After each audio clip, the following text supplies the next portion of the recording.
बीज पूजा का ये फल पाना है, पाना सजन के द्वारा वह मिल बेगा मुझे ठिकाना है।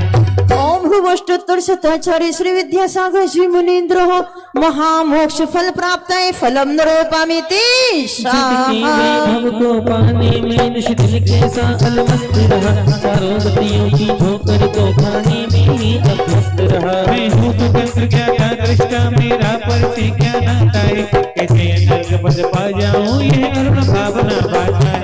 ओम भूवष्टोत्तर शताचार्य श्री विद्यासागर श्री मुनीन्द्र नर्गवत प्राप्त है घन रूपामिति तू चाहे जैसे मुझे रख लो, कुछ ना कहूँगा मैं।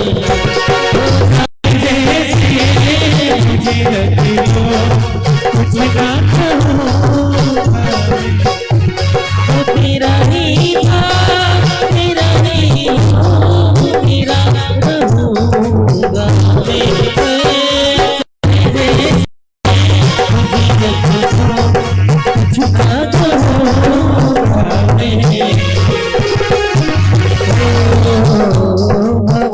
निर्मल सरिता में अवगाहन करने आया हूँ, मेरा सारा दुख दर्द हरो ये अर्घ भेंट में लाया हूँ। विठ्ठल कोटि है आराधक है योगी है महाशक्त है अरुण काम युग युग युग आदर।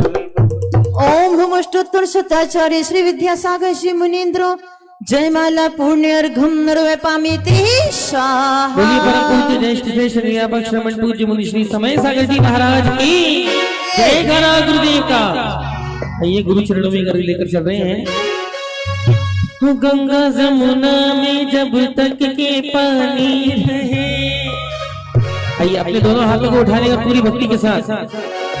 गंगा जमुना में जब तक के पानी रहे, मेरे गुरुवर तेरी जिंदगानी रहे, जिंदगानी रहे।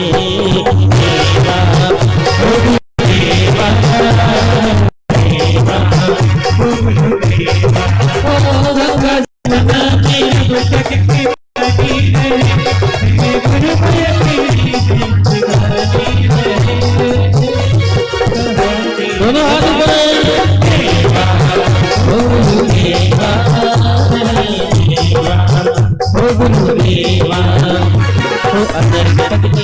गुरुवर मेरा अर्घ समर्पित है, एक जीवन क्या सौ जीवन गुरुवर तुम्हें समर्पित है। अष्टद्रव्य का थाल सजाकर गुणों का अर्घ बनाऊंगा, तब तक घट में श्वास रहेगी गुरुवर के गुण गाऊंगा। भाव जगाए आपने और बढ़ाई क्या, गुरुवर तुमको समर्पित जीवन की श्वास। अब देखिए जितने भी मंडल यहाँ पर आए हुए सभी अपने स्थान पर, देखो नाम तो मालूम नहीं है, विद्या सिंधु मंडल, वैयवृत्ति मंडल और जो भी जागृति मंडल, सभी अपने स्थान से पूज्य निर्यापक श्रवण के लिए अर्घ्य समर्पित करेंगे। सकल दिगंबर जैन समाज भंडार जहाँ जहाँ पे खड़े हुए हैं वहीं से महाराज श्री के चरणों में अर्घ्य समर्पित करेंगे। ओम ह्रीम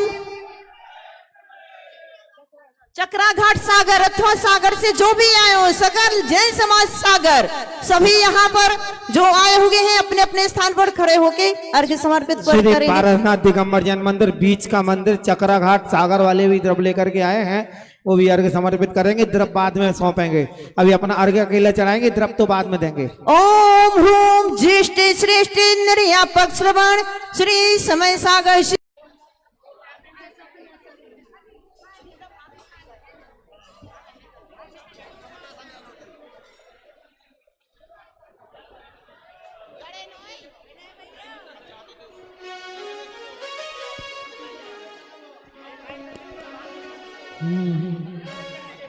ढल जाएगी रात शीतल सी प्रभात होगी,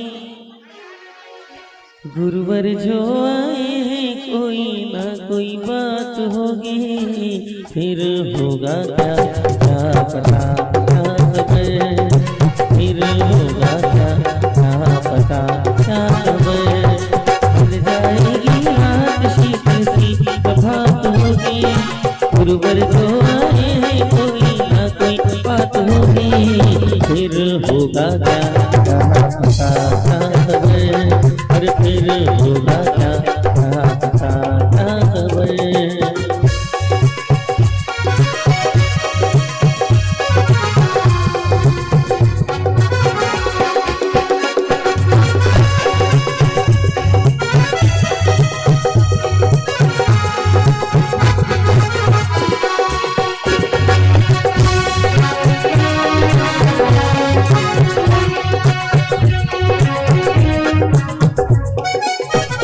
हाँ देखो, अब उधर की दीर्घा खाली करो।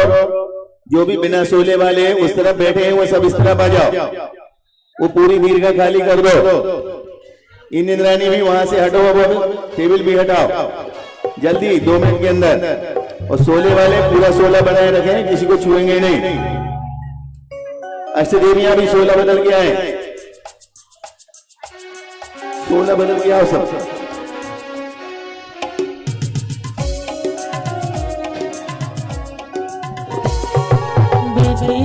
पड़ेगा है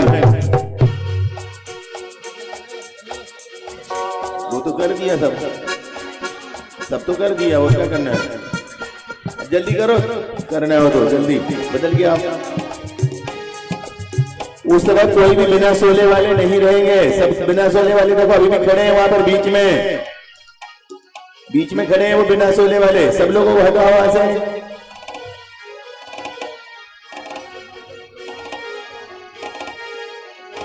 हाँ अब जल्दी, अब महाराज जी को हाथ उठना है, देर हो रही है, जल्दी चढ़ाओ और जल्दी करो, उस तरफ जाओ। समय देखो पहले, आप लोग समय नहीं देख रहे। अब हम देखो अगली बार से ये द्रव्य लेना बंद कर रहे हैं। ये द्रव्य के नाम पर उद्यम बहुत होता है आजकल। हम द्रव्य का परिपाटी बंद कर देंगे।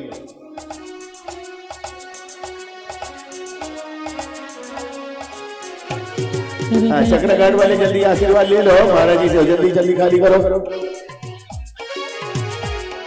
अब तुम समय देख रहे, हम श्रीफल चढ़वाए तो वो काम बंद कर दें, प्रोग्राम बंद कर देगा। हाँ, रोज आओ, इससे क्या मतलब? 4.5 महीने मिले वो नहीं बता रहे, वो तो बताओ कि 4.5 महीने मिले।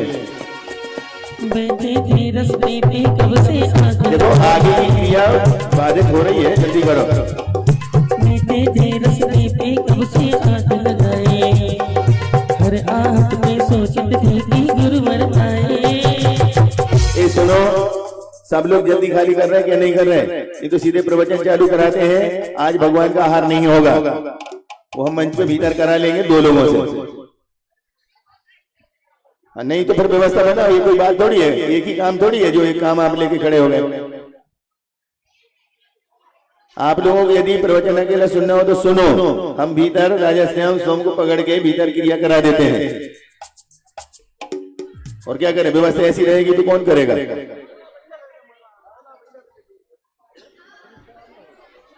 वो टेबलें भी नहीं हटाई, चटाई भी नहीं हटाई, वो सब वहीं के वहीं सब कर रहे हैं, बैठे हैं, खटखट कर रहे हैं। 16 बिना 16।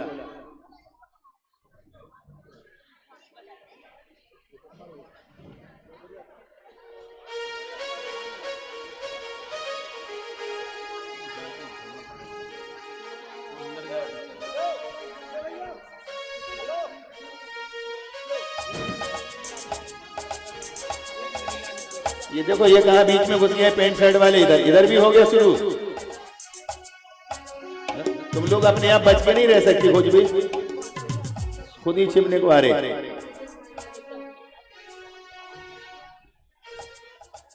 हाँ इधर ऊपर कोई भी खड़ा नहीं होगा, सबको वहां पर जाना है, सब वहीं पर जाएंगे। सब सोले वाले वहां जाओ, वो टेबल हटा के वहां पर, ये टेबल वहां पीछे लगा दो तो बिना सोले वाले इधर नहीं आएंगे। संजय वो टेबल उधर लगा दो ऐसे, तो उधर वाले आगे नहीं आएंगे।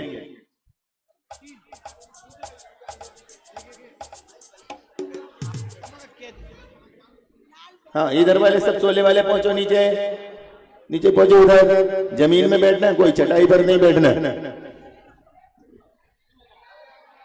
जो बदल करके आए हैं वो ही पूजा में जो पहने थे वो नहीं चलेंगे। वो चटाई हटा लो माली वहां से।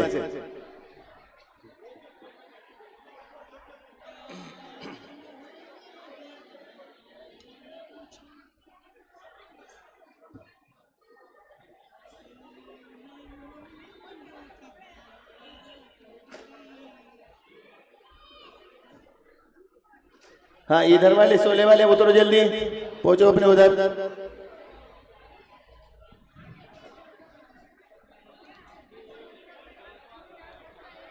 और आहार फिक्स नहीं है कि कौन राजा श्रेयांश सोम है। बोली ली है आपने श्रेयांश सोम की, आहार फिक्स नहीं हुआ। विधि मिलाओगे तो ठीक, नहीं तो नमस्ते जी। हाँ, तो इसलिए सभी लोग राजा श्रेयांश सोम बन करके दो दो जोड़े खड़े होंगे और आज जो विधि मिलाएगा वही श्रेयांश सोम कहलाएगा। बोली वाले अलग रहेंगे।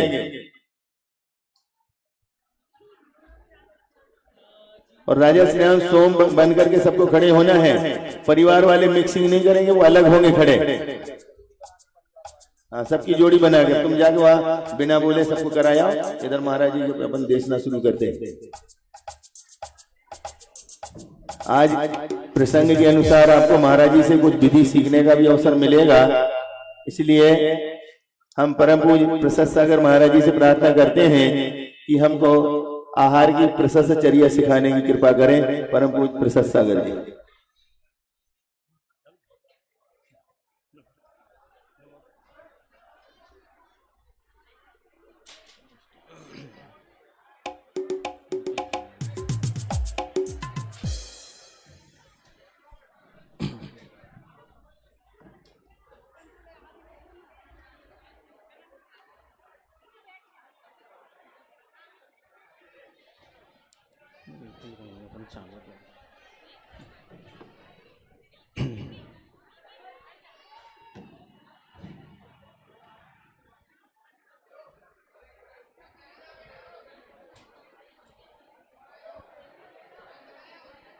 ओम नमः सिद्धेभ्यः। ओम नमः सिद्धेभ्यः। ओम नमः सिद्धेभ्यः। मंगलम भगवान वीरो मंगलम गौतमो गणी मंगलम कुंद कुंदाद्यो जैन धर्मोस्तु मंगलम। सर्वमंगलमांगल्यं सर्वकल्याणकारकं प्रधानं सर्वधर्माणां जैनं जयतु शासनं। जैनं जयतु शासनं। बोलो पंच परम परमेष्टि माँ भगवान की। परम आराध्य आचार्य गुरुवर श्री कुंद कुंद भगवान की। परम आराध्य परम उपकारी संत शिरोमणि आचार्य गुरुवर श्री विद्यासागर जी महामुनिराज की। परम पूज्य निर्यापक समण मुनि श्री समय सागर जी महामुनिराज की। पूज्य मुनि श्री प्रशस्त सागर जी महाराज की। बोलो ऋषभ सागर जी महामुनिराज की जय। पंच कल्याणक महामहोत्सव की।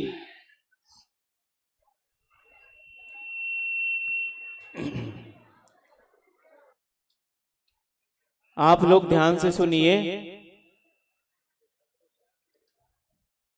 अभी भगवान को आने में ऋषभ सागर जी महाराज जी को आने में थोड़ी देर है। जब तक आप लोग वहीं जहां स्थान आपका है आप लोग सब बैठ जाइए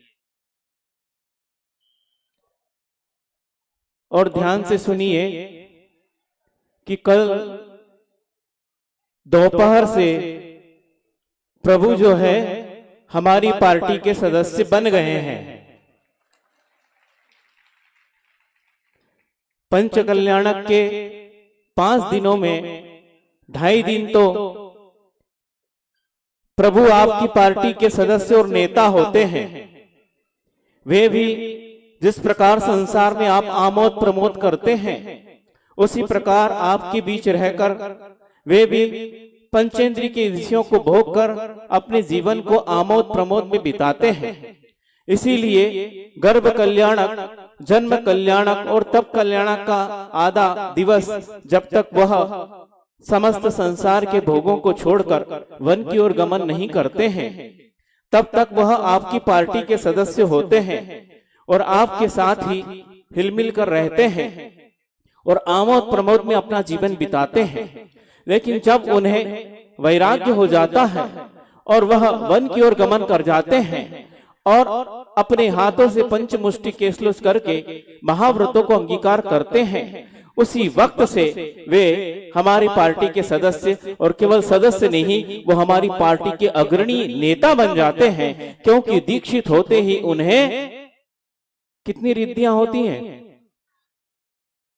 64 रिद्धि होती ना, तो एक केवल ज्ञान रिद्धि को छोड़कर दीक्षित होने के साथ ही उन्हें 63 रिद्धियां एक साथ प्राप्त हो जाती हैं। इसलिए वे संतों के भी शिरोमणि बन जाते हैं। इसलिए हमने कहा वो हमारी पार्टी के नेता हो जाते हैं। लेकिन जब तक उन्हें वैराग्य नहीं होता है तब तक वो पंचेंद्र की विषयों में ऐसे निमग्न हो रहते हैं जिस प्रकार एक सामान्य संसारी पंचेंद्र की विषयों को भोगता है, उसी प्रकार उनके भोगों में और सामान्य मनुष्य के भोग में कोई अंतर नहीं होता है। उन्हें देखकर ऐसा नहीं लगता है कि वह इस प्रकार आगे मोक्ष मार्ग में निकलेंगे। बहुत ही यथेष्ट भोगों को भोग करते हैं। और कल आपने देखा कि उन्होंने किस प्रकार भोगों को छोड़कर वन की ओर गमन किया, लेकिन आखिर यह कार्य उन्होंने किया क्यों? प्रश्न इस बात का उठता है कि आखिर उन्हें किस बात की कमी थी। जब वह इस धरती पर अवतरित होने के लिए अभी 6 माह का समय शेष था, उस वक्त से ही सौधर्मेंद्र पूरा स्वर्ग ही उनके आने की तैयारी में, और स्वर्ग ही नहीं यहाँ धरती भी, मनुष्य भी उनके आने की तैयारी में आनंद मग्न हो जाते हैं कि प्रभु को आना है। और वह सौधर्मेंद्र की आज्ञा से कुबेर उस अयोध्या नगरी में रत्नों की वृष्टि करता है और पूरी नगरी को इस प्रकार वो सजाता है 6 माह पूर्व ही। और उस नगरी में कोई भी व्यक्ति दरिद्र नहीं रहता है, कोई भी व्यक्ति रोगी नहीं रहता है, कोई भी व्यक्ति विकलांग नहीं रहता है। वह नगरी इस प्रकार संपन्न रहती है, वह किसी प्रकार का व्यक्तियों में भी दुख नहीं देखा जाता है जिससे आप कह सकते कि हाँ व्यक्ति दरिद्र अवस्था में या दुखी अवस्था में है। क्योंकि भगवान को, और उस वक्त तो भगवान नहीं है, तीर्थंकर प्रकृति का सत्व उनकी आत्मा में बंधा हुआ है, उसके निमित्त से वह नीचे आएंगे। उसके पहले ही ये सारी व्यवस्था हो रही है। अर्थात उनका पुण्य किस प्रकार का है, कहते हैं आचार्य परमेष्ठी, समस्त कर्मों में, पुण्य कर्मों में तीर्थंकर प्रकृति एक ऐसा महापुण्य कर्म है जिसके द्वारा 3 लोग भी क्षोभ को प्राप्त हो जाता है। 3 लोग में भी क्षोभ उत्पन्न हो जाता है जब भगवान का जन्म आना होता है। और सुनते हैं कि जब भगवान का जन्म होता है तो एक क्षण के लिए नरकों में भी शांति छा जाती है, ऐसा प्रतमान योग में भी कथन मिलता है। आचार्य वर्णन करते हैं, अतिशय युक्ति भरी हो सकती, लेकिन बताया उस तीर्थंकर प्रकृति के महात्मा का वर्णन करते हुए कि उसका सत्व साथ में लेने वाला जो व्यक्ति है वो जन्म लेता है तो जहां पर एक समय के लिए भी शांति नहीं है, मार काट मची हुई है, व्यक्ति अत्यंत दुखी है, एक दूसरे को मार काट रहे हैं, लेकिन वहां भी एक क्षण के लिए शांति आ जाती है क्योंकि भगवान ने इस धरती पर जन्म लिया है। इस प्रकार का वह प्रतीक चिन्ह माना जाता है। तो इस प्रकार भगवान के जीवन में इतना महापुण्य है, उन्हें किसी प्रकार की कोई भी किसी चीज की कमी नहीं है। और जब जन्म होता है उसके बाद से जब तक वह वैराग्य को धारण नहीं करते तब तक उनकी सारी व्यवस्था स्वर्ग से संपन्न होती है। यहाँ के मनुष्य लोग उनकी व्यवस्था नहीं करते हैं, सुनते वहां से उनके वस्त्र आते हैं, भोजन इत्यादि वहां से आता है। और कहना चाहिए उनका सारा कार्य जो है देवता लोग उनके आगे पीछे रहकर उनके किंकर बनकर करते हैं। इस प्रकार का महापुण्य उदय होता है, किसी बात की कमी नहीं है। फिर भी आखिर उन्होंने इस प्रकार का कार्य क्यों किया? इतना सारा वैभव सहज में मिला था और उसे ठुकरा कर वो वन की ओर क्यों चले गए? क्यों उन्होंने तिलतुस मात्र परिग्रह को भी अपने ऊपर धारण न करके समस्त का त्याग करके, आखिर उनको क्या महसूस हुआ कि वो सब छोड़कर चले गए? क्या आपको इतना सारा मिल जाता तो छोड़ के चले जाते हो? बोलो, जितना मिल जाता वो तो ठीक है, आस पड़ोस का और बटोरने की इच्छा रखते हैं, लेकिन उनके पास तो सहज इस चीज की प्राप्ति थी, लेकिन फिर भी वह उस लक्ष्मी, उस वैभव को ठुकरा कर, लात मार कर और पीठ दिखाकर वन की ओर चले गए, क्योंकि उन्होंने इस वैभव को, इस शरीर को और इस संसार के स्वरूप को उन्होंने समझ लिया था। आचार्य परमेष्ठी उमा स्वामी महाराज कहते हैं कि जगत काय स्वभावो सम्यक वैराग्यार्थम, जगत और काय के स्वभाव को जिसने सच्चे हृदय से समझ लिया और भोगों के स्वरूप को जिसने समझ लिया, इस संसार के स्वरूप को जिसने सच्चे हृदय से समझ लिया, और इस शरीर के स्वरूप को, जिस शरीर को लेकर उसका संसार बना है, उस शरीर के स्वरूप को जिसने समझ लिया, और इस शरीर के माध्यम से भोगने में जो वस्तु आ रही है, उस वस्तु के स्वरूप को जिसने समझ लिया, वो व्यक्ति संसार में कभी भी रुचि पूर्वक नहीं रह सकता। वो इस संसार में उदासीन हो जाता है और उदासीन वृत्ति से रहने लगता है। और जिस व्यक्ति को और क्षमता आ जाती है तो वो सारे संसार का त्याग करके, जिस प्रकार जैसे कल भगवान आदि कुमार राजकुमार जिस प्रकार उस सारे वैभव को छोड़कर, उस संसार को छोड़कर और वन की ओर गमन कर गए, इसी प्रकार ये संसारी प्राणी जब इस संसार के स्वरूप को समझ लेता है तो कभी भी संसार में रचने की क्रियाओं को वह स्वीकार नहीं करता है। इस संसार में आसक्त होने की क्रियाओं को कभी वह स्वीकार नहीं करता है और इस संसार की विच्छेद के लिए ऐसी जो रत्नत्रय की क्रिया है उसको अंगीकार करके वह वन की ओर गमन कर जाता है, जिस प्रकार कल आदि कुमार कर गए। और उन्होंने इस प्रकार अपने जीवन में वैराग्य को धारण किया। और सुनते हैं कि उन्होंने इस प्रकार के चारित्र को धारण किया है, ऐसा दुर्धर्ष चारित्र धारण किया है। और आपको अभी पता चलेगा कि वो कैसे चारित्र को धारण करते हैं, कि उन्होंने जैसी चारित्र को धारण किया और इस प्रकार का वह संकल्प लेकर बैठ गए, क्योंकि उन्होंने स्वरूप समझ लिया था। नाहम होमि परेसिम आचार कुंद कुंद भगवान कहते हैं कि कैसे व्यक्ति इस वैराग्य के मार्ग पर आता है, वो क्या विचार करता है, उसके जीवन में इस प्रकार के विचार उत्पन्न कैसे होते हैं, क्योंकि सहज ये क्रिया नहीं है। कोई सहज ही राग और द्वेष के संबंध को छोड़ नहीं पाता है।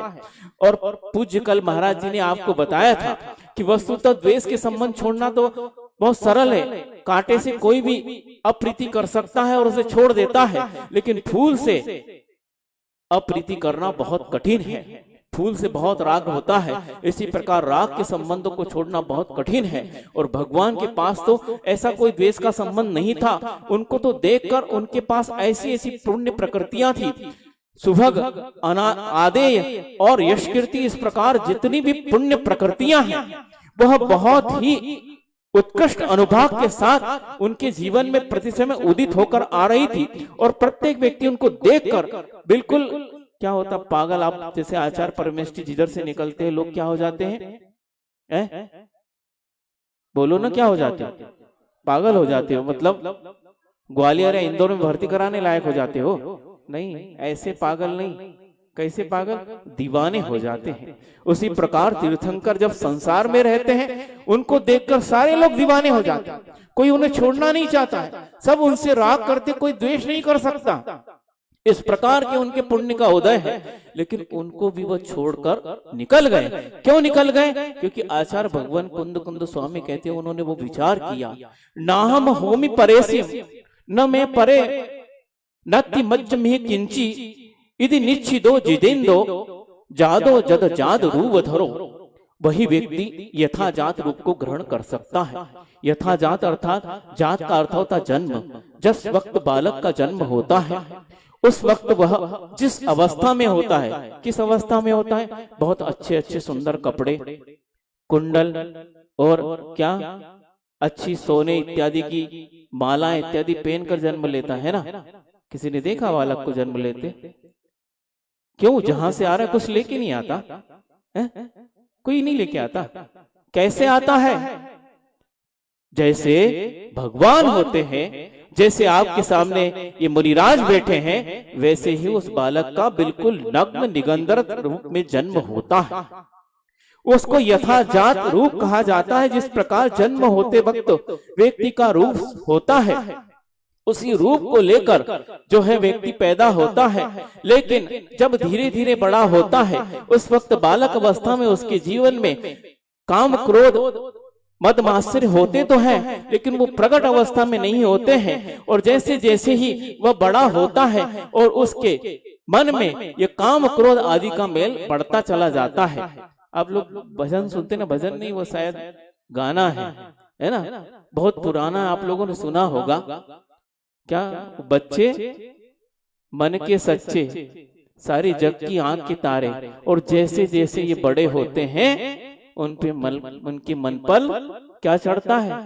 मेल चढ़ता जाता है। इस प्रकार कोई है ना गाना, हाँ, कि जैसे उनकी उम्र बढ़ती है उस मन पर मेल चढ़ते जाता है। वो चढ़ते नहीं जाता है लेकिन अब प्रभाव दिखाता है। जब बालक अवस्था में है तब यह कषाय, काम, क्रोध इत्यादि प्रभाव नहीं दिखा पाते हैं, क्योंकि इस प्रकार की उसकी क्षमता नहीं होती है। लेकिन जैसे ही उसकी उम्र बड़ी होती है और ये सारे के सारे जो विकार भाव है उसके मन पर वह अधिकार जमा लेते हैं और प्रभाव दिखाते हैं। लेकिन जो व्यक्ति इतना बड़ा होने के बाद भी, उम्र से बड़ा होने के बाद भी यदि वह उस उम्र पर पहुंचकर जहां पर उस व्यक्ति के जीवन में राग, द्वेष, काम, क्रोध इत्यादि के विकार चरम सीमा पर हैं और उस वक्त भी वह उन सारे विकारों को जीतकर और उस वस्त्र को, जिस वस्त्र के माध्यम से इन विकारों को ढाक के रखा था, और उस वस्त्र को भी फाड़ कर, चीर कर वह नग्न दिगंबर धारण कर लेता है, तब आचार्य परमेष्ठी कहते हैं इसने व्यक्ति ने वीरत्व का काम किया है। क्योंकि जो व्यक्ति अपने विकारों को ढाकता है वो कायर है, लेकिन जो अपने विकारों को जीतकर उसके प्रतीक रूप में नग्नत्व, दिगंबरत्व धारण कर लेता है और व्यक्ति वस्तुतः वीर प्रभु के मार्ग को धारण करके वीरत्व को अपना लेता है। कोई कवि ने लिखा ना, क्या अंतर विषय वासना वर्ते, बाहर लोक लाज भय भारी, ताते परम दिगंबर मुनि मुद्रा, धर न सके दीनहीन संसारी। ये दीनहीन संसारी प्राणी जो विकारों से अभी पराजित है, वह व्यक्ति कभी भी इस यथाजात नग्न दिगंबर रूप को धर नहीं सकता, क्योंकि अंतर में विषय वासना का ऐसा झंझावात चल रहा है। प्रति समय उसके सामने पंचेंद्र के विषय आ रहे हैं और उनसे वो प्रभावित होकर हारता चला जा रहा है। और बाहर पर लोक लाज का भय है कि लोग क्या कहेंगे, मैं दिगंबर रूप धारण करके निकला और विकार उत्पन्न हो गया तो लोग क्या कहेंगे, बदनामी हो जाएगी मेरी। इस प्रकार जिसको भय लोक लाज का है वह व्यक्ति इस प्रकार के नग्न निगंदर मुद्रा को धारण नहीं कर सकता है। लेकिन जिन्होंने अपने अंदर को विकारों को जीत लिया है, अब उनको बाहर की लोग लाज का भय इसलिए नहीं है कि वो चौपाट में भी निकल जाए, लेकिन उनके मन में यदि विकार नहीं है तो इस शरीर में भी विकृति कभी आ नहीं सकती है।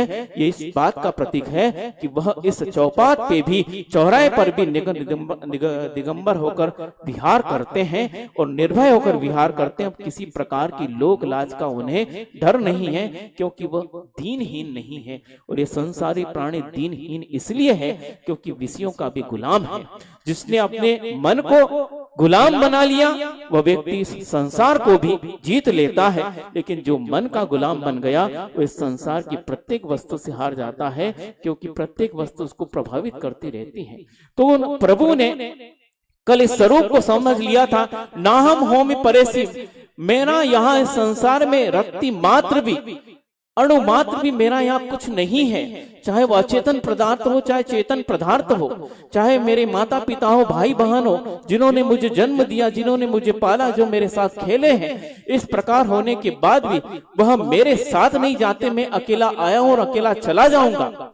इस प्रकार का जब उन्हें संसार का स्वरूप पता चल जाता है और संसार के जितने भी यहाँ संबंध है सारे के सारे स्वार्थ पर आधारित हैं, इसलिए इस संसार में कभी भी मुझे निमग्न नहीं होना है।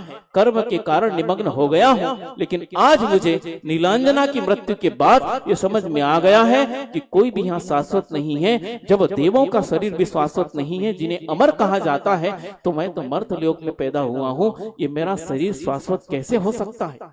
इसे एक दिन जाना है, ये शरीर जाए उसके पहले ही मैं इससे राख छोड़ देता हूँ, इसके पोषण में जो मेरा भाव लगा था उसे छोड़ देता हूँ। और इस प्रकार ना हम होम परेसी, न मैं मरे न मैं परे, नत्ति मज्ज किंची, और पर वस्तु भी मेरी नहीं है और मैं पर वस्तु का नहीं हूँ।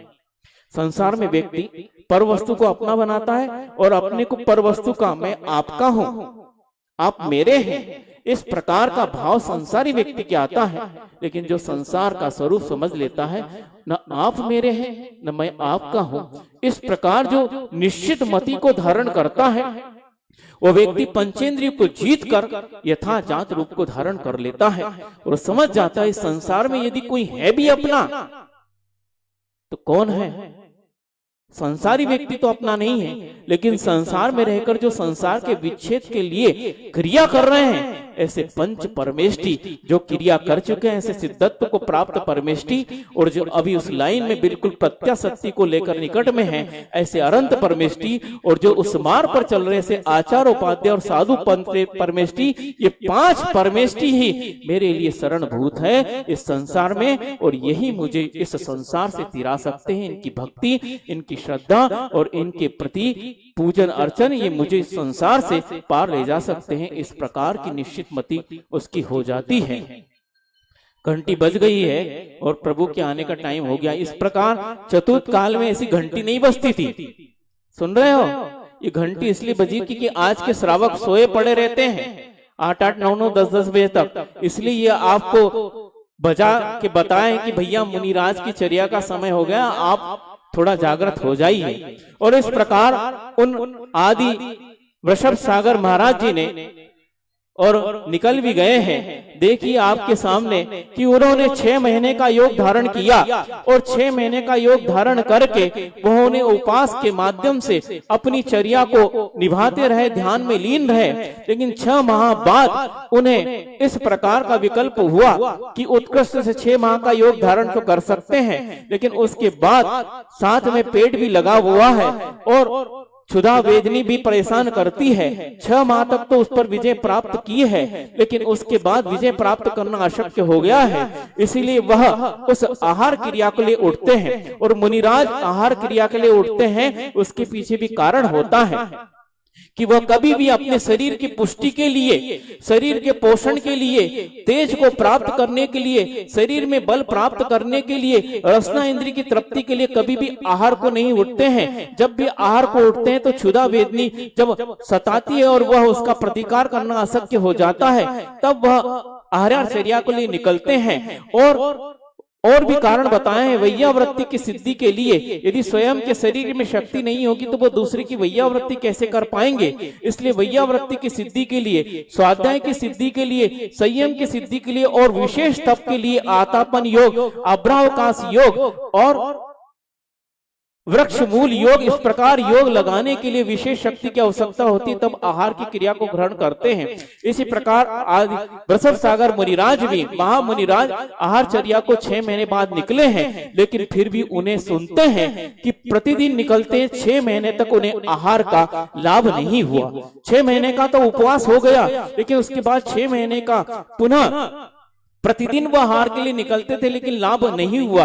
क्यों नहीं हुआ? तो आचार्य परमेष्टि वर्णन करते हैं कि उस वक्त व्यक्ति इतनी रुचिता को लिए थे कि उन्हें आहार प्रक्रिया का ज्ञान नहीं था कि 9 प्रकार की जो विधि होती है आहारचर्या की, वह कैसे होती है। इस प्रकार का ज्ञान उन्हें नहीं था कि कैसे भगवान चर्या को निकलते हैं तो उन्हें कैसे पड़गान करना है, उन्हें कैसे अपने आहार चौके में बुलाना, इस प्रकार की विधि का ज्ञान नहीं था। आपका पुण्य है कि आचार्य परमेष्टि महाराज के यह कृपा से आपको नवधा भक्ति याद है, लेकिन उस वक्त उन्हें नवधा भक्ति याद नहीं थी। बताइए 9 प्रकार की भक्ति कौन सी होती है?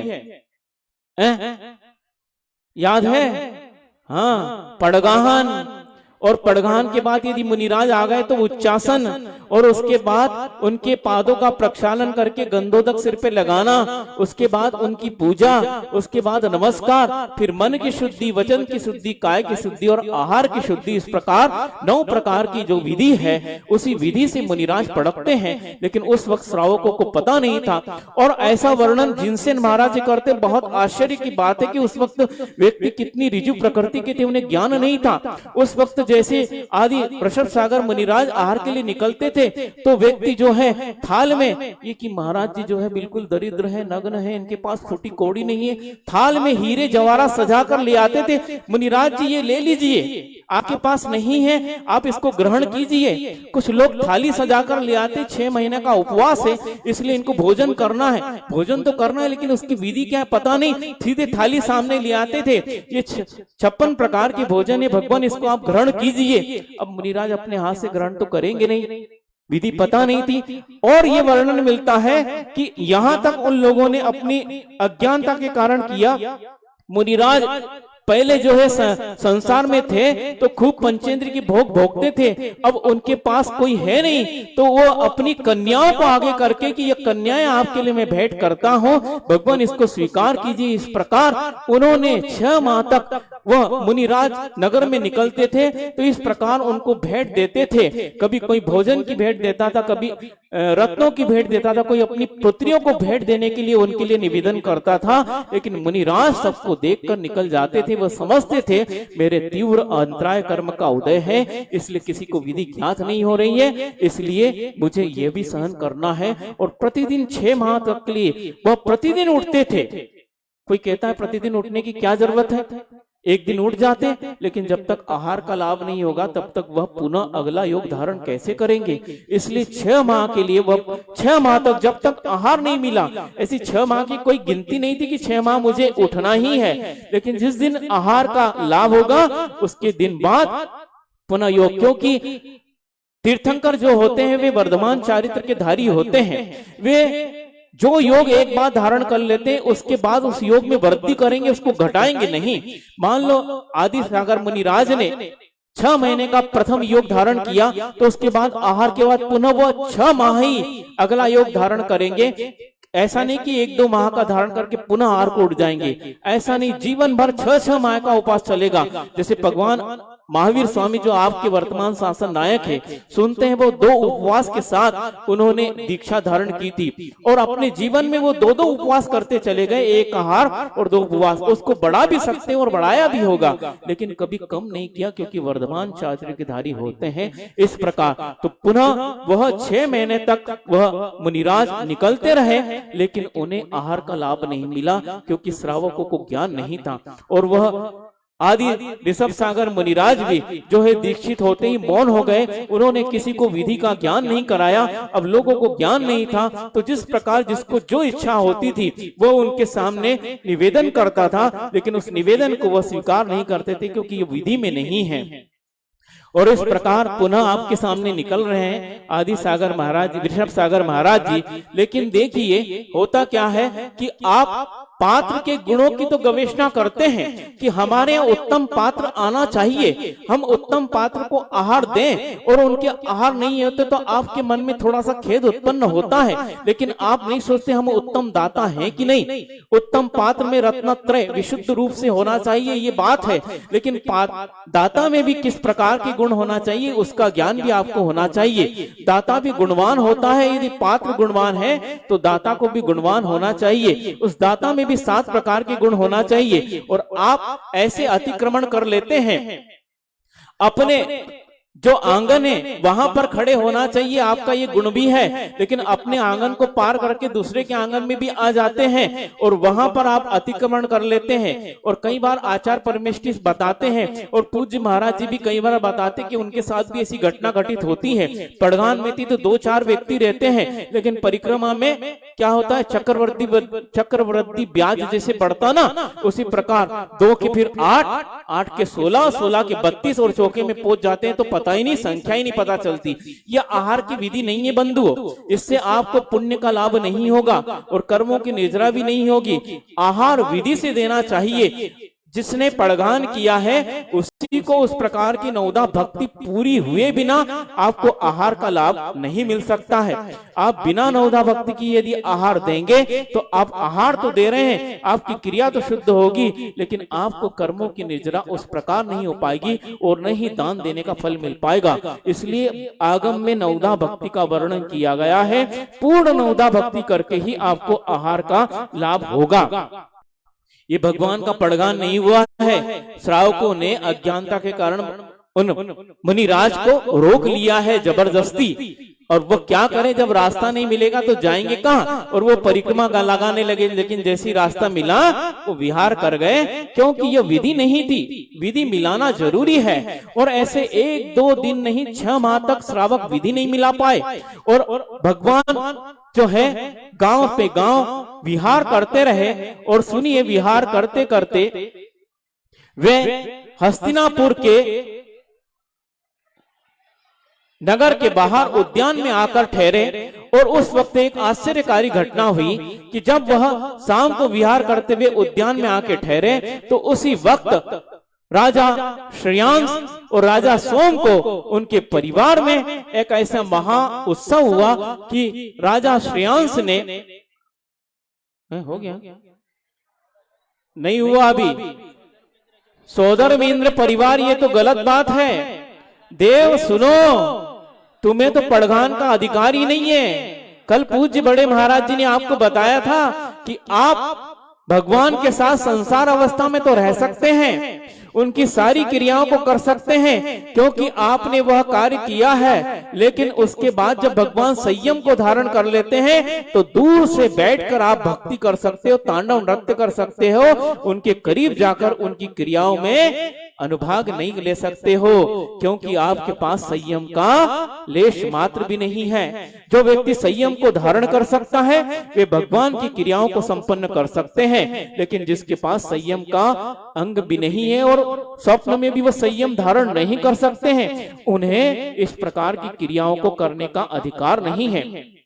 उस वक्त सौदागर इंद्र की आंखों में भी आंसू आ सकते हैं, वस्तु तो देवता रोते नहीं है, फिर भी एक भाव बता रहा हूं कि उस वक्त जब देखते होंगे पड़घान की विधि तो सौधर्म केंद्र में भी आंखों में आंसू आ सकते होंगे कि देखिए ऐसे महापुण्य कार्य को मैं नहीं कर पा रहा हूं, मेरे पास ऐसी क्षमता नहीं है, बाकी सब कुछ है लेकिन भगवान के आहार देने का सौभाग्य नहीं है। इस प्रकार उसके जीवन में क्योंकि संयम नहीं है, तो भगवान ऋषभ सागर मुनिराज जब उद्यान में आकर ठहरते हैं तो उसी वक्त राजा श्रेयांश को सुबह सुबह बहुत अच्छे 5-6 स्वप्न आते हैं और वह अपने ज्योतिष से जाकर पूछता है इन सपनों का फल क्या है। तो ज्योतिष महाराज की आंखें भी चमक जाती और खुशी से उछल जाते कि भगवान आपका महापुण्य उदय आ गया है। क्या आ गया है भैया बताओ तो, मैं हस्तिनापुर का राजा हूं, ये तो पुण्य है ही, लेकिन क्या हुआ भगवान आज आपका ऐसा महापुण्य उदय में आने वाला है कि आज आप संसार में अमर कीर्ति को प्राप्त हो जाओगे। आपके यहाँ पर धर्म का चक्र धारण करने वाले धर्म चक्रवर्ती तीर्थंकर मुनिराज आपके यहाँ आतिथ्य ग्रहण करने आ रहे हैं, आपके यहाँ पधारने आ रहे हैं। इस प्रकार स्वप्न का फल सुनते ही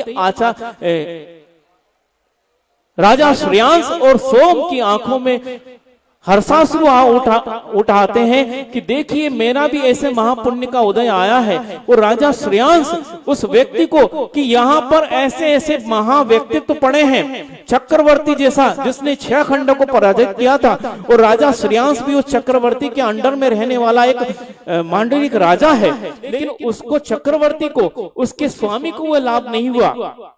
इस सदी का प्रथम कामदेव बाहुबली को लाभ नहीं हुआ। इस सदी की प्रथम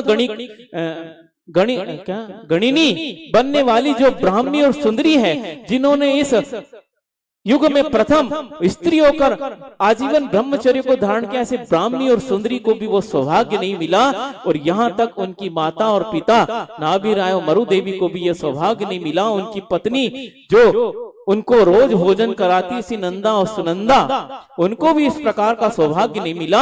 लेकिन पृथक एक व्यक्ति को राजा श्रेयांश को सौभाग्य मिला, लेकिन उसके पीछे भी एक बहुत मार्मिक घटना है। राजा श्रेयांश को यह सौभाग्य क्यों मिला, सुनना बहुत ध्यान से कि देखिए व्यक्ति के जीवन में राग के कैसे कैसे संबंध होते हैं।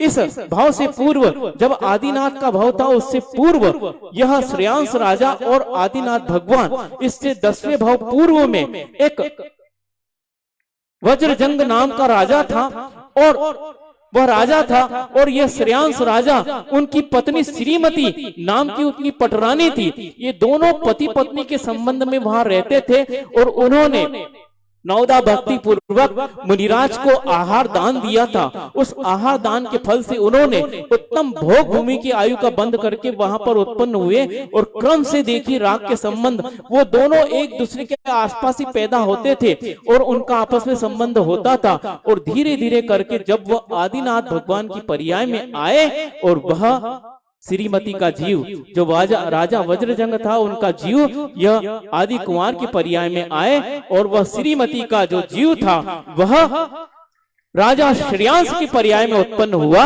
वह उनकी पत्नी था और ये पति थे। वह पत्नी प्रतिदिन उन्हें राग पूर्वक आहार कराती थी और उनके मन माफिक जो व्यंजन बनाती थी। और उसका प्रभाव देखिए कि यहाँ पर भी जब वो मुनिराज बन गए हैं तब भी प्रथम आहार कराने का सौभाग्य उसी जीव को मिला जिसने 10वें भाव पूर्व उन्हें राग पूर्वक आहार कराया था। लेकिन आज राग पूर्वक नहीं, धर्मानुग राग पूर्वक आहार कराएंगे। उस वक्त पंचेंद्र विषयों का राग था, लेकिन आज उनके प्रति वैराग्य रूप, उनके प्रति धर्मानुराग रूप भक्ति है और उस भक्ति पूर्वक उनको आज आहार कराएंगे। तो देखिए उन्होंने पूर्व भाव में जिस प्रकार का आहार दिया था और आदिनाथ जब सुबह उठते हुए और आहारचर्या को उठे और जैसे ही वह श्रेयांस राजा, उसे विधि ज्ञात नहीं है, बस पता है मेरे आंगन में आज तीर्थंकर अतिथि बनकर आ रहे हैं, लेकिन उसे विधि ज्ञात नहीं। और जैसे ही वह आदिनाथ वृषभ सागर मुनिराज की एक झलक देखता है और उसे जाति स्मरण हो जाता है कि पूर्व भाव में मैंने इन्हीं के साथ इनकी पत्नी बनकर आहार दिए थे और उस वक्त नवदा भक्ति पूर्वक पढ़ाया था। और क्या होती नवदा भक्ति, उसी वक्त उसे ज्ञात हो जाती है और वह नवदा भक्ति पूर्वक राजा श्रेयांस को पढ़ाते हैं। और देखिए यहाँ पर भी आदि सागर वृषभ सागर मुनिराज का पड़गाहन राजा श्रेयांस और राजा सोम के यहाँ हो चुका है। और वह पड़गान करके अपने महल में और महल के भी जो आहार कक्ष है वहां पर ले जाकर उन्हें ले गया है। और वह उन्हें, हे भगवान, मन शुद्धि, वचन शुद्धि, काय शुद्धि, उच्चासन ग्रहण कीजिए, ये उच्चासन शुद्ध प्रासुक है और आपकी विधि के योग्य है। इस प्रकार उन्होंने उच्चारण किया है। और वह वृषभ सागर मुनिराज उनके वहां पर जाकर चौके में उच्चासन पर विराजमान हो रहे हैं और इस प्रकार पड़गान हुआ है। और आज वो कौन सी तिथि थी, कब हुआ था भगवान आदिनाथ का प्रथम आहार, बोलो? हाँ, वैशाख शुक्ला तीज के दिन, जिसे अक्षय तृतीया, वो तृतीया ऐसी है जो अक्षय हो गई है। अक्षय क्यों हो गई है?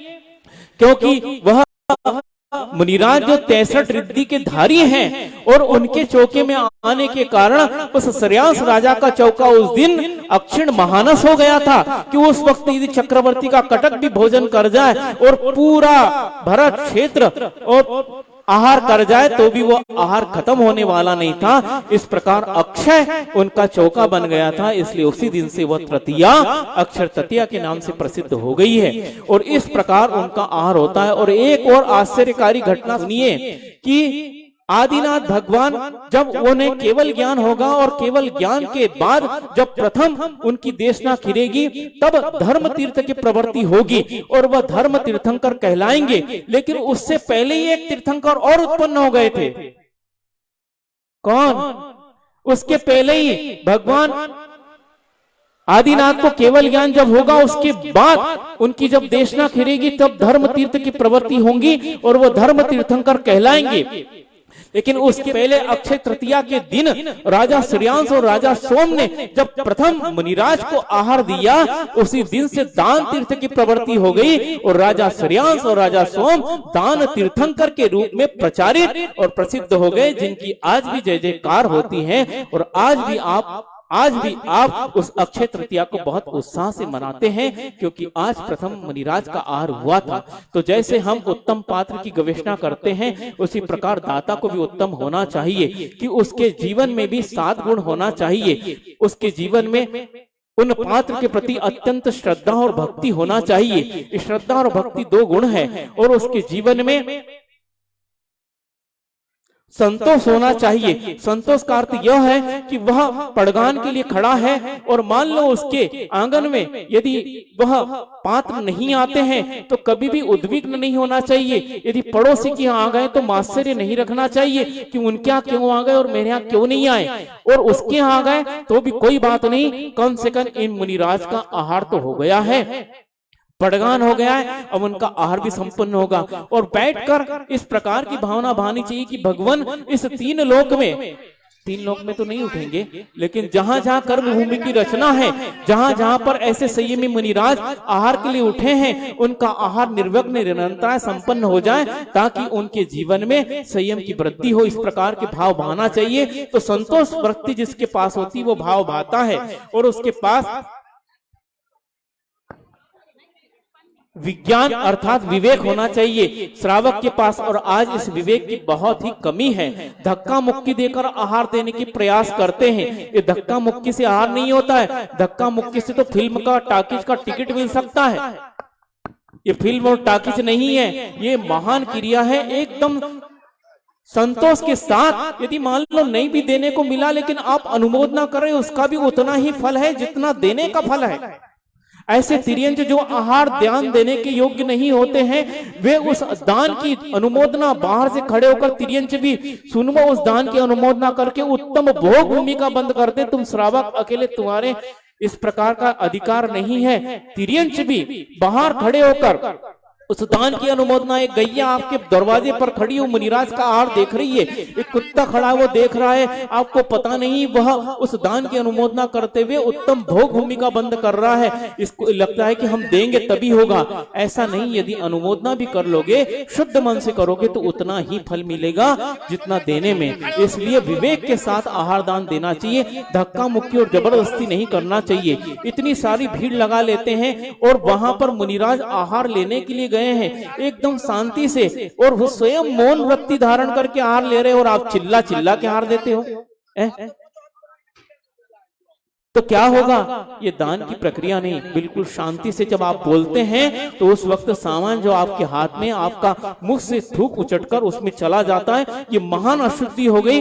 अभक्ष पदार्थ आपने दिया, आपको महान पाप का बंध होगा। इसलिए मौन वृत्ति धारण करके विवेक के साथ आहार देना चाहिए। ये उसका विवेक गुण है। और क्रम से आप लाइन बनाकर एक एक ग्रास देकर पूरे, आचार्य महाराज कहते हैं कि जितने भी इस क्षेत्र पर श्रावक में सबसे आहार ले सकता हूं, मुझे किसी से नहीं लेना, ऐसा नहीं है। लेकिन यदि एक एक आकर और शांति से आहार देता चला जाए तो मैं सबसे लेने के लिए तैयार हूं। लेकिन एक साथ धक्का मुक्की करके भीड़ बढ़ाते हैं तो वह आहार की प्रक्रिया नहीं है। इसलिए आचार्य महाराज फिर लेते नहीं है। यदि एक एक देते जाए तो वो किसी से मना नहीं करेंगे, क्योंकि उससे तो उनको भी छठा भाग मिलने वाला है। लेकिन आप विवेक से देंगे तो कोई दिक्कत नहीं आएगी। और इस प्रकार उसकी ये गुण है।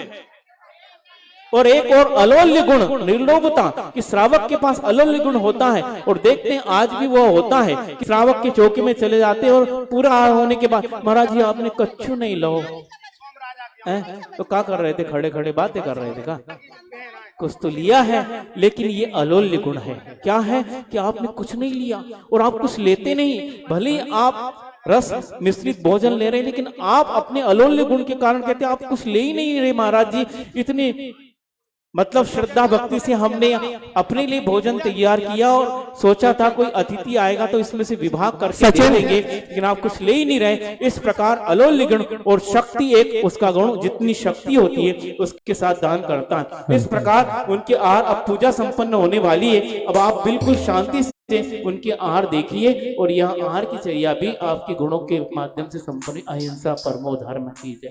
बोधि समाधि परिणाम शुद्धि स्वात्मोपलब्धि शिवशोक सिद्धि चिंतामणिम चिंतित वस्तु दाने तम वंद मानस ममास्तु देवी द्वादशंग जिनवाणी माता की जय। परम पूज्य आचार्य गुरु श्री विद्यासागर जी महामणिराज की जय। परम पूज्य निर्यात पूजन सचिन पूजन की जय। आदि ऋषभ सागर जी महामणिराज की जय। सचिन श्री वृषभ देव सु आदि जिन जुग आदि के तीर्थेश हैं। बंदहु चरण वारिधि जिनों के जपत जिन्हीं सुरेश हैं। ये साधु व्रत ले कर तपस्या ध्यान धर्मानी भय। लघु शक्ति मुनि के हेतु विधि आहार आचरते हैं। धन्य धन्य ऋषभेश मुनि, धन्य धन्य तपसार। पवित्र तुम चरण से हुआ नाथ के आहार। ओम ह्रीं ऋषभ सागर मुनीन्द्र अत्र अवतर सम्मोषित आह्वानम। जय हो जय हो जय हो। ओम ह्रीं ऋषभ सागर मुनीन्द्र अत्र तिष्ठ तिष्ठ ठाठा स्थापिनम। जय हो जय हो। ओम ह्रीं ऋषभ सागर मुनीन्द्र अत्र मम सन्निहितो भव वसत सन्निधि करणम। जय हो जय हो जय हो। सुंदर शुभ नीर सुल्याए मुनि चरणन पास चढ़ाए, तब सी वृषभेश सुहाए हम पूजत मंगल गाए। ओम ह्रीं ऋषभ सागर मुनीन्द्राय जन्म जरा मृत्यु विनाशनाय जलम निर्वपामते। सभी लोग ताली बजाते हुए कुमकुम चंदन घिसलाऊं भव का आताप नशाऊं, तब सी वृषभेश सुहाए हम पूजत मंगल गाए। ओम ह्रीं ऋषभ सागर मुनीन्द्राय संसार ताप विनाशनाय चंदनम निर्वपामते। शशि सम अक्षत गुण शशि सम अक्षत सुखकारी अक्षय गुण करकारी, तब सी वृषभेश सुहाए हम पूजत मंगल गाए। ओम ह्रीं ऋषभ सागर मुनीन्द्राय अक्षय पद प्राप्त क्षता निर्वपामते। शशि सुंदर पुष्प सुगायो शरणागत तुरत नशायो, तब सी वृषभेश सुहाए हम पूजत मंगल गाए। ओम ह्रीं ऋषभ सागर मुनीन्द्राय कामबाण विध्वसनाय पुष्पम निर्वपामते। चरुता जे मिष्ट बनाए निज रोग सुधा विनाशाए, तब सी वृषभेश सुहाए हम पूजत मंगल गाए। ओम ह्रीं ऋषभ सागर मुनीन्द्राय क्षुधा रोग विनाशनाय नैवेद्यम निर्वपामते। दीपक तमनाशन हारा सत्ज्ञान प्रभा विस्तारा, तब सी वृषभेश सुहाए हम पूजत मंगल गाए। ओम ह्रीं ऋषभ सागर मुनीन्द्राय मोहांधकार विनाशनाय दीपम निर्वपामते। दशगंध सुधूप की बाऊं निज आठों कर्म जलाऊं, तब सी वृषभेश सुहाए हम पूजत मंगल गाए। ओम ह्रीं ऋषभ सागर मुनीन्द्राय अष्टकम नयनाय धूपम निर्वपामते। फल सुंदर सुखद अनूपा पाऊं शिव थल निज रूपा, तब सी वृषभेश सुहाए हम पूजत मंगल गाए। ओम ह्रीं ऋषभ सागर मुनीन्द्राय मोक्ष फल प्राप्त है फलम निर्वपामते। वसु द्रव्य मिला कर लाऊं कर अर्घ परम सुख पाऊं, तब सी वृषभेश सुहाए हम पूजत मंगल गाए। ओम ह्रीं ऋषभ सागर मुनीन्द्राय अनर्घम निर्वपामते। जय मंत्र रूप तेरे सदा दोष न ज्ञान श्रद्धान पूरित करे शोक न, आज को त्याग वैराग्य धारी भय मुक्ति का राज लेने परम मुनि भय। आपको जान के आपको भान के तत्व को पाई के ज्ञान उर्मान के, क्रोध को हान के मान को हान के, लोभ को जीत के मोह को हान के, होय के साधते मोक्ष को साधते मोक्ष को जीतते द्वेष को, शांतता धारते काम्यता पालते आप पूजन किए सर्व अघ बालते। पुण्य है आज हम दान सम्यक करें पात्र उत्तम महापाप के दुख हरे, पुण्य संतति भरे आज हम रे सरे आप सम होय के जन्म सागर करें। ओम ह्रीं ऋषभ सागर मुनीन्द्राय मम ग्रहे विराजमान अनर्घपद प्राप्त है पुनर्गम निर्वपामते।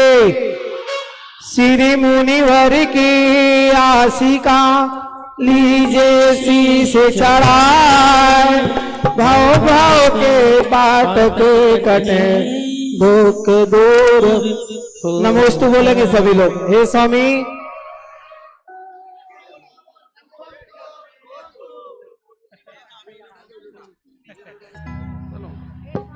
हे स्वामी जी नमोस्तु नमोस्तु नमोस्तु। हे स्वामी जी मन शुद्धि वचन शुद्धि काय शुद्धि आहार जल शुद्ध। हे स्वामी मुद्रा छोड़ अंजलि बांध आहार ग्रहण कीजिए। नमोस्तु महाराज जी नमोस्तु महाराज।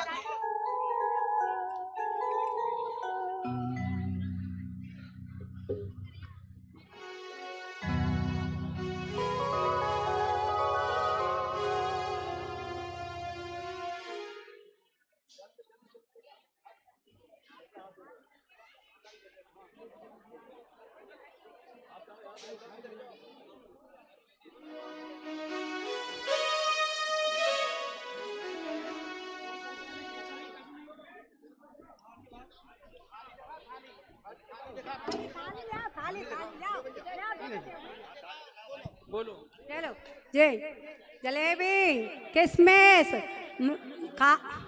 अखरोट संतरा खाजा बिस्किट बादाम पिस्ता काजू इक्षुरस इक्षुरस सब कुछ अलग कर दिया महाराज ने, केवल इक्षु रस के लिए आहार किया है।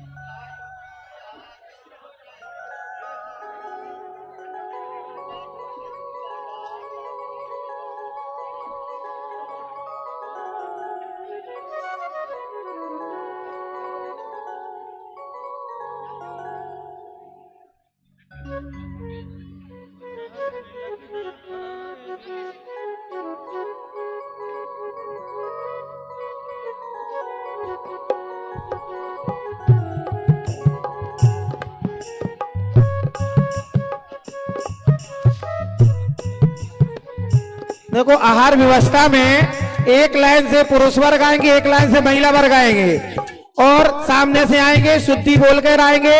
जिनका नेल पान लिपस्टिक का त्याग होगा, रात्रि भोजन का त्याग होगा, वही आहार देने आएंगे, अन्यथा आहार देने नहीं आएंगे। रात्रि भोजन का त्याग होगा, नेल पेंट लिपस्टिक का त्याग होगा, फास्ट फूड का त्याग होगा, वही आहार देने अंदर आएंगे। बाहर से ही पूछ के बाहर करना, अंदर ही नहीं आएंगे सब लोग। रात्रि भोजन त्याग, फास्ट फूड का त्याग, आजीवन आजीवन गुटखा तंबाकू का त्याग होगा, आएंगे। यहां से भगाएंगे, अच्छा नहीं लगेगा, इसलिए बाहर से ही नहीं आना।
हेलो, कृपया कोई अंदर नहीं आए। यहाँ पर सभी महिलाओं से निवेदन, कृपया अंदर कोई नहीं आए, बाहर से ही दर्शन करें।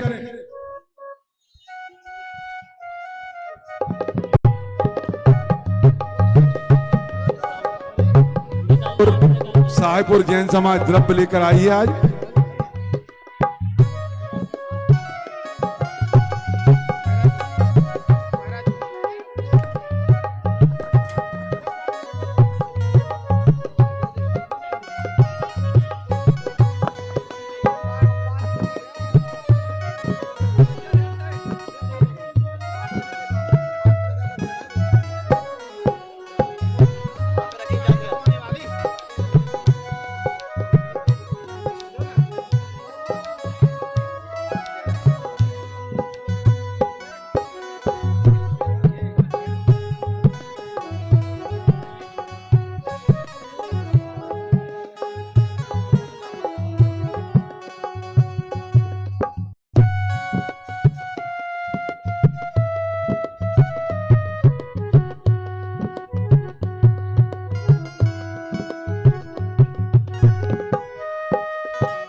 कृपया रैंप खाली कर दें बीच वाला।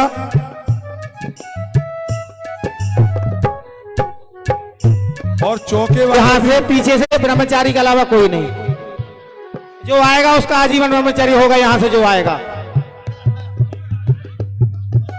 जो आजीवन ब्रह्मचर्य व्रत ले रहे वो आना, यहाँ से नहीं आना। नहीं तो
मोनू मामदा कुबेर।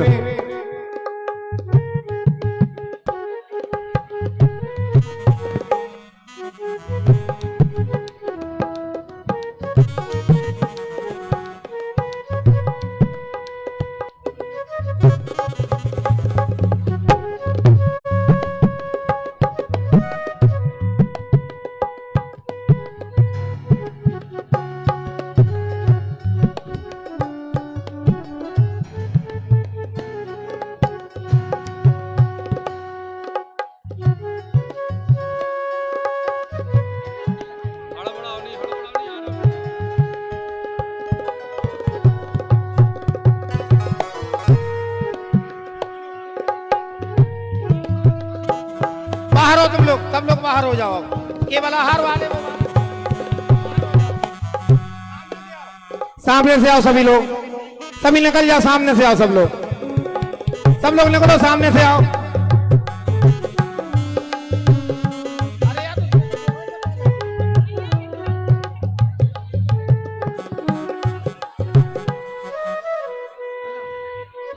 ले आओ, सामने से आ जाओ।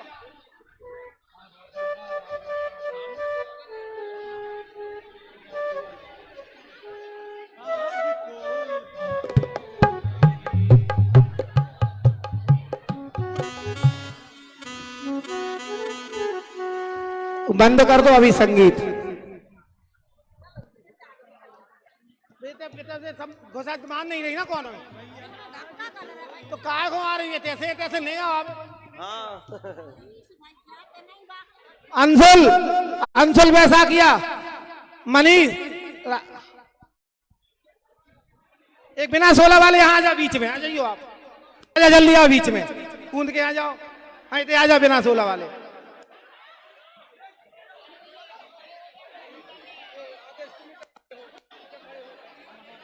बिना 16 वाले यहाँ खड़े हो जाओ, बस बिना 16 वाले खड़े हो जाओ बस।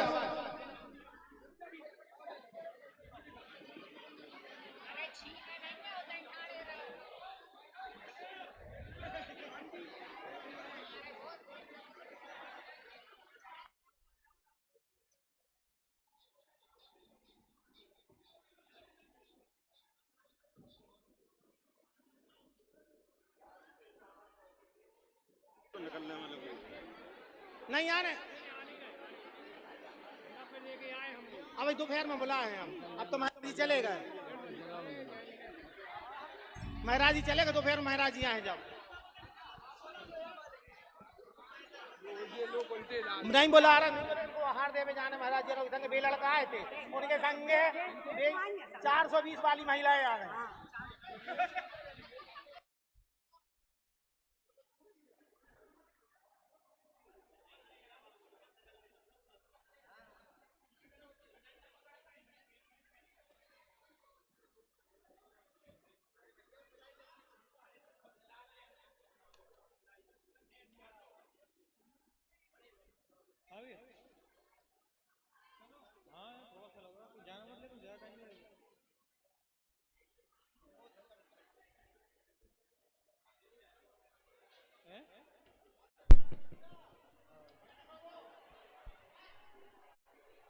मैं जा रहा हूँ, तुम लोग तुम आना।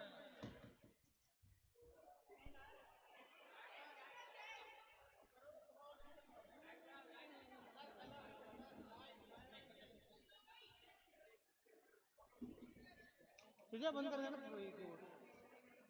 कीबोर्ड बंद कर दो। हेलो, कहाँ निकल गए?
आहार दान के लिए कोई राशि निश्चित नहीं है, जिसको डालना हो गुप्त भंडार में डालते जाना आहार देने के बाद।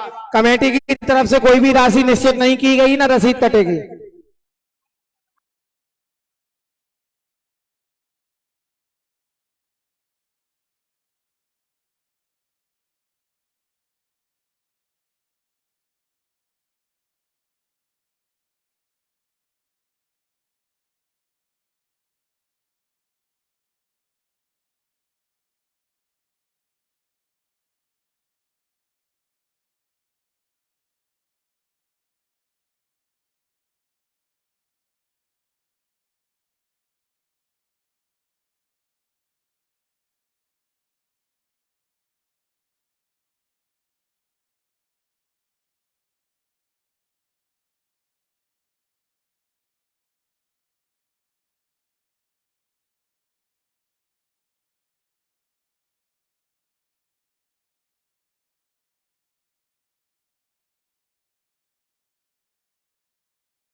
सभी व्यवस्थित आहार देंगे, 10 मिनट से ज्यादा समय नहीं लगेगा। आप व्यवस्था मत मिलाओ।